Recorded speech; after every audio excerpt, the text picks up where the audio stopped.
હવામાન વિભાગ દ્વારા આપવામાં આવેલ ભારે વરસાદની આગાહીને લઈ તંત્ર દ્વારા સાવચેતીના ભાગરૂપે ઘોઘા જેટી ખાતે 3 નંબરનું સિગ્નલ લગાવવામાં આવ્યું.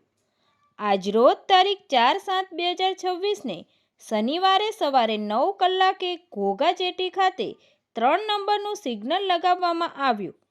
હાલ આપવામાં આવેલ હવામાન વિભાગની ભારે વરસાદની આગાહીને લઈ ઘોઘા જેટી ખાતે 3 નંબરનું સિગ્નલ લગાવવામાં આવ્યું. હવામાન વિભાગની આગાહીને લઈ દરિયામાં માછીમારી કરવા જતા તમામ માછીમારોને દરિયો ન ખેડવા તંત્ર દ્વારા સૂચના આપવામાં આવી તેમજ દરિયા વિસ્તારની આજુબાજુમાં રહેતા લોકોને સાવચેતીથી રહેવા તંત્ર દ્વારા જણાવવામાં આવ્યું છે. તંત્રી મહેબૂબ રફાઈ સાથે news reader Sneha Patel, Tapasvi Gujarat news, Ghogha.